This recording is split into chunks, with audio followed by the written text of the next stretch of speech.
आखिर 1932 से भाजपा को क्या दिक्कत है? इस महीने के अंतिम तक नया नियोजन नीति सरकार ला रही है। कांग्रेस के बाद ये भारत में सबसे पुरानी पार्टी के रूप में जाना जाए। आम झारखंडी की भी इस बार सहभागिता आपको देखने को मिलेगी और वो बड़े तादाद में होगा। गिरिडीह, बोकारो, जामताड़ा, धनबाद पूरे विधानसभा लोकसभा क्षेत्रों से लगभग 50,000 लोग आएंगे। मैं तो अपने आम जो कार्यकर्ता हमारी पार्टी के उनसे तो हमारा अनुरोध होगा कि जो हम लोगों का हरवे हथियार कहने का मतलब है जो पारंपरिक है, उसको लेके सभी लोग आएँ। अगर किसी मरीज़ को कोई ज़रूरत पड़े एयरलिफ्ट करने का तो उसके लिए भी हम लोगों ने व्यवस्था सोचा है और वो भी करेंगे। देखिए, जहाँ जहाँ गैर भाजपा शासित राज्य है वहाँ का गवर्नर जो होते हैं वो भाजपा के मुख्यालय के एक पदाधिकारी की तरह कार्य करते हैं। तो सरकार अपने स्तर से तो जो हो सकता है वो सारी चीज़ कर ही रही है। तो अब ये गवर्नर को यूज़ कर रहा है। भाजपा का झारखंड में कोई ऐसा नेता नहीं है जो माननीय मुख्यमंत्री के कद के बराबर हो। तो ये नहीं पच रहा है कि एक आदिवासी मूलवासी का शासन यहाँ चल रहा है। इनको आदत है कि छत्तीसगढ़ का या बिहार का या अन्य राज्यों से लाके मुख्यमंत्री बिठाए हैं। पहले झारखंड मुक्ति मोर्चा का शहर में वैसा पकड़ नहीं हुआ करता था। आम शहरी भी अब झारखंड मुक्ति मोर्चा से जुड़ने लगा है। 4 फरवरी एक स्थापना दिवस झारखंड मुक्ति मोर्चा का जरूर है, लेकिन ये एक उत्सव भी है आम झारखंडियों के लिए। तो इस उत्सव में अनुशासन को ना भूले और अनुशासन का पूरा पालन करके। नमस्कार, सिटी लाइव में आप तमाम दर्शकों का स्वागत है। मैं हूं प्रशांत झा। झारखंड में सरकार चला रही झारखंड मुक्ति मोर्चा का 51वां स्थापना दिवस 4 फरवरी को मनाया जाएगा। धनबाद से ही 1973 ईस्वी में इसकी शुरुआत हुई थी और यह पार्टी आज झारखंड में सबसे अधिक विधायकों वाली पार्टी है। 50 वर्ष पूरे होना कोई साधारण बात नहीं है। कोरोना काल की वजह से इसका स्वर्ण जयंती वर्ष समारोह पूर्वक नहीं मनाया जा सका था, लेकिन इस बार 51वां स्थापना दिवस पूरे जोशो खरोश और तैयारी के साथ मनाने की योजना है। कार्यक्रम से संबंधित विषयों पर बातचीत करने के लिए हमारे साथ झारखंड मुक्ति मोर्चा के केंद्रीय सदस्य और धनबाद में इस पार्टी को नेतृत्व दे रही संयोजक मंडली के सशक्त हस्ताक्षर अमितेश सहाय मौजूद हैं। अमितेश सहाय किसी परिचय के मोहताज नहीं हैं। इनके व्यक्तित्व की विविधता का इसी से आप अंदाज़ा लगा सकते हैं। ये यूनियन क्लब के कार्यकारी अध्यक्ष हैं, अखिल भारतीय संस्था संगत पंगत के प्रदेश संयोजक हैं, प्रसन्न कुमार राय मेमोरियल कॉलेज यानी पीके राय मेमोरियल कॉलेज जिसे प्रीमियम कॉलेज का दर्जा प्राप्त है उसके इंटरनल क्वालिटी एश्योरेंस सेल के सदस्य हैं। साथ ही विभिन्न ऐसी संस्थाओं से जुड़े हुए हैं जो सामाजिक गतिविधियों में सक्रिय रहती है। इनके पिता श्री ए के सहाय ने लंबे समय तक झारखंड मुक्ति मोर्चा की न केवल सेवा की बल्कि एक पौधे से उसे वटवृक्ष बनाने में अपना अहम योगदान भी दिया है। तो आइए सीधे जुड़ते हैं श्री सहाय से और जानते हैं झारखंड मुक्ति मोर्चा के 51वें स्थापना दिवस से संबंधित कुछ बातें और योजनाओं के बारे में। सिटी लाइव में बहुत बहुत स्वागत है आपका। धन्यवाद। सिटी लाइव के इस कार्यक्रम में झारखंड मुक्ति मोर्चा के स्थापना दिवस को लेकर के बातचीत जो होगी वो या इसलिए नहीं है कि स्थापना दिवस मनाया जा रहा है, या इसलिए भी है कि यह पार्टी अभी अपने सर्वश्रेष्ठ समय में चल रही है और धनबाद में कोई कमेटी से नहीं चला रही है, एक संयोजक मंडली चला रही है। इस तरह का आमतौर पर पार्टियों के साथ नहीं हो पाता है। चूँकि आप संयोजक मंडली के में शामिल हैं और केंद्रीय सदस्य भी हैं, तो आपसे जानना चाहेंगे कि पहला सवाल यही होगा कि झारखंड मुक्ति मोर्चा का स्वर्ण जयंती वर्ष उस अनुरूप नहीं मनाया जा सका जिस अनुरूप मनाया जाना था, केवल कोरोना कारण। क्या इस वर्ष का कार्यक्रम जो है कुछ अलग या विशिष्ट होगा या अन्य समारोहों की तरह ही होगा? नहीं, जैसा कि आप जानते हैं कि झारखंड मुक्ति मोर्चा का स्थापना धनबाद में हुआ था। माननीय गुरुजी स्वर्गीय विनोद बाबू, स्वर्गीय ए के राय सभी लोगों ने नेतृत्व प्रदान किया और झारखंड मुक्ति मोर्चा आज ही के तारीख में 51 वर्ष पूर्व यहाँ प्रारंभ हुआ था। चूँकि स्वर्ण जयंती के समय कोरोना काल था तो उस समय लोग खुद ही अपने जान बचाने में लगे हुए थे, तो हम लोग ये कार्यक्रम को नहीं कर पाए। लेकिन इस वर्ष 51वां है, तो जो कसक हम लोगों के मन में था कि हम लोग स्वर्ण जयंती बनाएंगे और भव्य बनाएंगे, वो पूरी तरह से आपको कल के कार्यक्रम में देखने को मिलेगा, जिसमें ना सिर्फ पार्टी के केंद्रीय अध्यक्ष माननीय मुख्यमंत्री अन्य विधायक, मंत्री, सांसद उपस्थित होंगे, बल्कि प्रत्येक प्रखंड, प्रत्येक पंचायत से लोग आ रहे हैं। आम शहर से भी बड़ी तादाद में लोग आ रहे हैं। तो कल का कार्यक्रम बहुत ही भव्य होने जा रहा है। इस वजह से हम लोगों ने कॉलेज, स्कूल प्रबंधन से भी अनुरोध किया है कि कल संभव हो तो अपने क्लासेस को सस्पेंड रखें, क्योंकि जैसा अनुमान है कि गिरिडीह, बोकारो, जामताड़ा, धनबाद, पूरे विधानसभा, लोकसभा क्षेत्रों से लगभग 50,000 लोग आएंगे।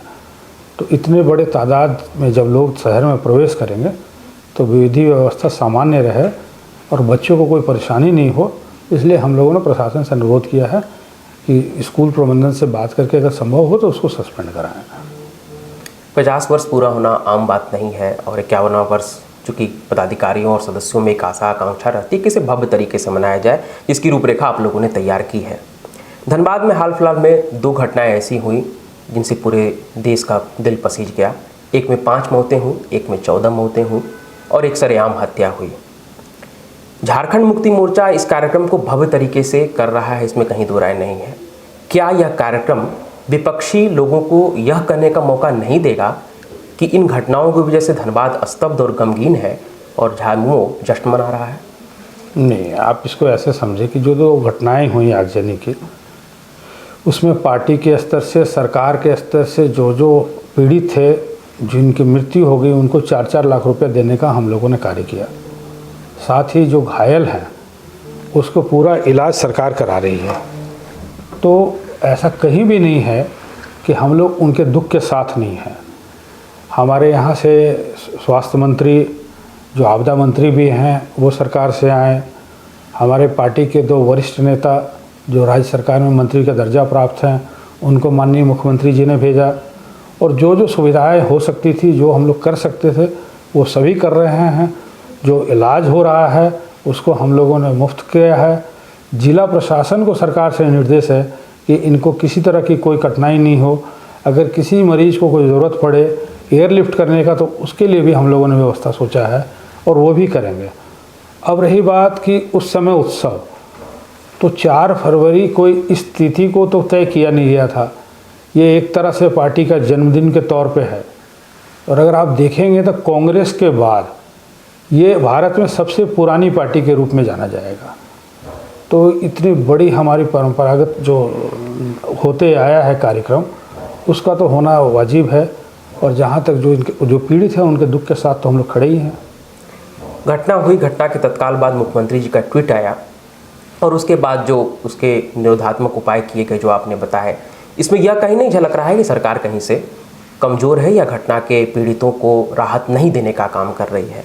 लेकिन यदि घटना के बाद जिस तरह मुख्यमंत्री अपने कार्यक्रम में कल आ रहे हैं, मुख्यमंत्री का दौरा यदि हो जाता धनबाद में, तो ये एक अच्छा मैसेज जाता, ठीक उसी तरह से जिस तरह सन 1992 में झरिया में पटाखा कांड हुआ था और बिहार के मुख्यमंत्री, तत्कालीन मुख्यमंत्री लालू प्रसाद यादव आए थे। यदि मुख्यमंत्री आ जाते तो ये एक अच्छा मैसेज जाता आपकी नज़र में? नहीं, देखिए, घटना के तुरंत बाद सरकार से स्वास्थ्य मंत्री, पार्टी के 2 दर्जा प्राप्त मंत्री, संगठन से लोग सभी वहाँ उपस्थित हुए और उनके साथ अपना दुख दर्द को साझा किया। क्योंकि मुख्यमंत्री का एक कार्यक्रम होता है जो हर जगह का उनका तय है। आज के तिथि में उनका 9 तारीख तक का सारा तिथि तय कर रखा गया है। इस वजह से वो एक जो चीज़ है उसको उस समय में एडजस्ट करना मुश्किल था। लेकिन मुख्यमंत्री के सारी बातें संज्ञान में है और वो उसको पूरी नज़दीकी से उसको फॉलो कर रहे हैं। और जो पदाधिकारी गए थे उनसे वो सीधे संपर्क किए, फ़ोन में बात की और वस्तु स्थिति की जानकारी लिए, उपायुक्त से लिए और जो वरीय अधिकारी हैं उनसे लिए। साथ ही तुरंत आप देखे होंगे तो एक जांच कमेटी बनी है जो इसको देख रही है। तो सरकार अपने स्तर से तो जो हो सकता है वो सारी चीज़ कर ही रही है। बिल्कुल, आपने कहा कि मुख्यमंत्री लगातार व्यस्त है।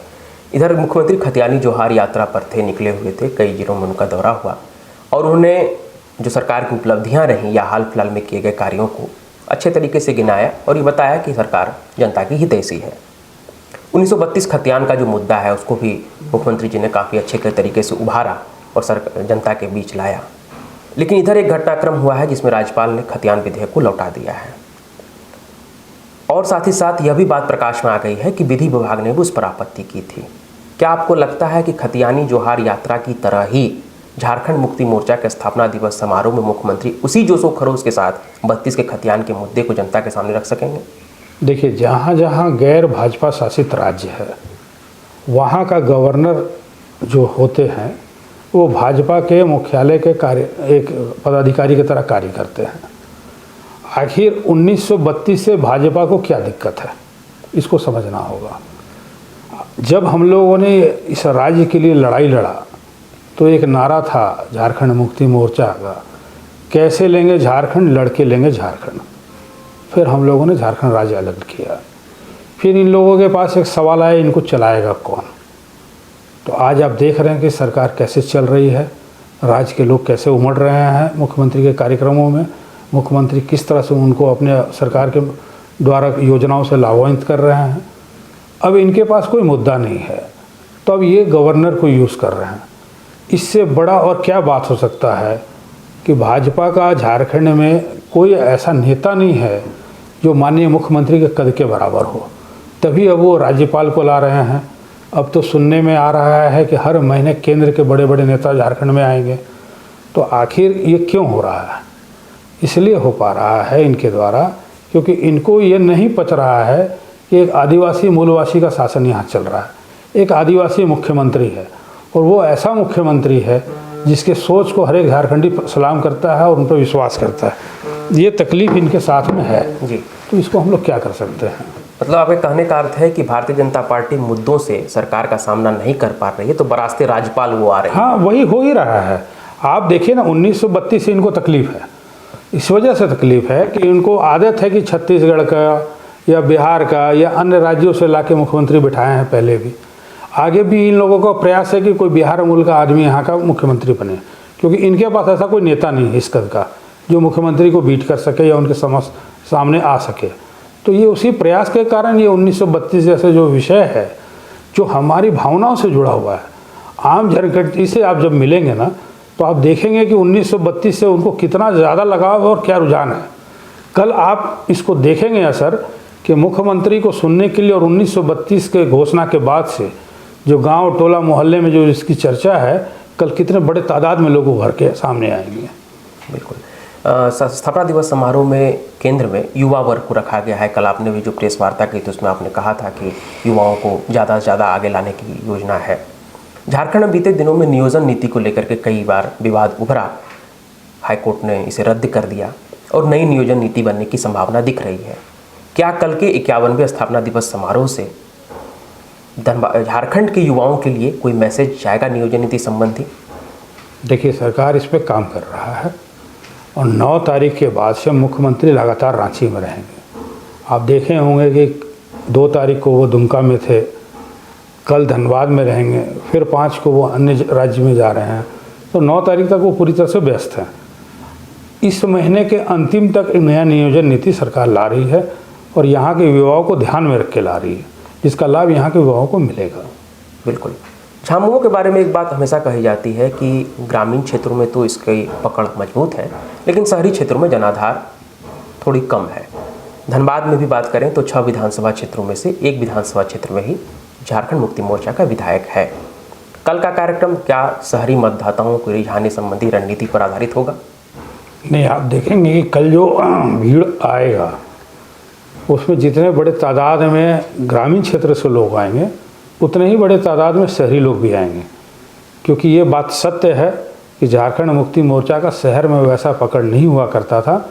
लेकिन जब से माननीय मुख्यमंत्री ने अपने पिछले 3 साल का कार्य को दिखलाया लोगों को, आम शहरी भी अब झारखंड मुक्ति मोर्चा से जुड़ने लगा है। पिछले दिनों भी जो सर्किट हाउस में कार्यक्रम था उसमें बड़े तादाद में भाजपा और अन्य दल के लोग जुड़े। कल भी आप देखेंगे भाजपा से कई नेता और कई लोग इसमें जुड़ रहे हैं और ये सभी आम शहरी हैं। तो अब झारखंड मुक्ति मोर्चा के प्रति लोगों का रुझान बहुत तेज़ी से बढ़ा है, जो आपको आने वाले समय में देखने को मिलेगा। बिल्कुल। बात करते हैं कार्यक्रम की, तो कार्यक्रम में किन किन बड़े नेताओं के आने की संभावना है? देखिए, चूँकि माननीय मुख्यमंत्री आ रहे हैं तो उनके साथ कई कैबिनेट मंत्री भी आएंगे। हमारे जो राज्यसभा से सांसद हैं महुआ मांझी, वो भी आ रही हैं। अन्य सांसद का भी आने की सूचना है। दर्जनों विधायक हैं, तो पार्टी के जिला के सारे नेता रहेंगे। इसके अलावे जो 1932 की आप बात कर रहे हैं, उसका इतना उत्साह है कि हमारे पार्टी के नेता कार्यकर्ता तो रहेंगे क्योंकि उनके दल का कार्यक्रम है जी। आम झारखंडी की भी इस बार सहभागिता आपको देखने को मिलेगी और वो बड़े तादाद में होंगे और ये सभी लोग कल के कार्यक्रम में बैठक में शामिल होंगे। आमतौर पर जो अपना समारोह होता था पार्टी का, उसमें मुख्य कार्यक्रम देर शाम शुरू होकर के रात में खत्म होता था। इस बार कार्यक्रम दिन में ही किया जा रहा है, इसके पीछे का ठोस कारण? नहीं, इसके पीछे कारण क्या था कि जो हमारे कार्यकर्ता दूर दराज गाँव से आते थे और कार्यक्रम हमारा 9-10 बजे रात को ख़त्म होता था, तो उनको वापस जाने में काफ़ी कठिनाई होती थी। तो इस कठिनाई की वजह से इस बार हम लोगों ने निर्णय लिया कि इस कार्यक्रम को दिन में कराएंगे, जिससे कि 4-5 बजे तक जब कार्यक्रम समाप्त हो जाए तो लोग अपने समय से अपने घरों पे पहुंच जाए। इस वजह से इस कार्यक्रम को दिन में किया गया। अक्सर आज झारखंड मुक्ति मोर्चा का जब कार्यक्रम हुआ है, ट्रैफिक व्यवस्था में बाधा उत्पन्न होती रही है, चूँकि भीड़ बहुत आती है। क्या पार्टी की तरफ से जिला प्रशासन से समन्वय कर लिया गया है? हाँ, इस बार हम लोगों ने जिला प्रशासन से अनुरोध किया था कि जो बरबड्डा मार्ग से जो लोग आएंगे उनको हम लोग ये जो सामने पुरानी और नई बस स्टैंड है वहाँ पे उनको कहें कि गाड़ी पार्किंग करें, या जो सामने एक नियोजन ऑफिस है उसके में परिसर में करें। जो सरायडेला के मार्ग से आएंगे उनको CMPF ग्राउंड या जिला परिषद मैदान उनको कहा गया है कि गाड़ी पार्किंग करें, जिससे कि आम शहरी को परेशानी नहीं हो। लेकिन जब इतने बड़े तादाद में लोग आएंगे तो ये थोड़ा स्वाभाविक है कि कुछ ना कुछ तो जाम का स्थिति बनेगा। बिल्कुल। सिट लैब के माध्यम से कल के स्थापना दिवस समारोह को लेकर के आम जनों को क्या संदेश देना चाहेंगे? मैं तो अपने आम जो कार्यकर्ता हमारी पार्टी के उनसे तो हमारा अनुरोध होगा कि जो हम लोगों का हरवे हथियार कहने का मतलब है जो पारंपरिक है जी, उसको लेके सभी लोग आएँ। साथ ही साथ झंडा बैनर तो रहेगा ही, और अनुशासन में आए, किसी भी आम शहरी को कोई परेशानी नहीं हो, और कार्यक्रम को अपने नेता को सुनने के लिए आएँ। और हम लोग उसी जिस तरह से आएँ, जिस उत्साह से आएँ, उसी उत्साह से वापस आएँ, क्योंकि 4 फरवरी एक स्थापना दिवस झारखंड मुक्ति मोर्चा का ज़रूर है, लेकिन ये एक उत्सव भी है आम झारखंडियों के लिए। तो इस उत्सव में अनुशासन को ना भूलें और अनुशासन का पूरा पालन करके आएँ। बातचीत करने के लिए बहुत बहुत शुक्रिया। धन्यवाद। तो देखा आपने झामुमो के केंद्रीय सदस्य और धनबाद में झामुमो पार्टी को नेतृत्व दे रही संयोजक मंडली के सशक्त हस्ताक्षर अमितेश सहाय ने किस तरह कार्यक्रम की सारी रूपरेखा के बारे में बताया। उन्होंने यह भी बताया कि मुख्यमंत्री समेत सभी राजनीतिक हस्तियों का जुटान होगा और इस कार्यक्रम में पहले से ज़्यादा भीड़ जुटेगी। जो आम जनता झारखंड की सरकार के कार्यों से प्रभावित है, उन्हें सुनने के लिए, हेमंत सोरेन को सुनने के लिए, समझने के लिए वो इकट्ठी होगी। साथ साथ उन्होंने यह भी अपील की कि कार्यक्रम भले ही बहुत बड़ा हो, आयोजन बड़ा है, लेकिन इसमें अनुशासन बनाए रखना है, क्योंकि महात्मा गांधी ने कहा था कि अनुशासन ही व्यक्ति और देश को महान बनाता है। धन्यवाद।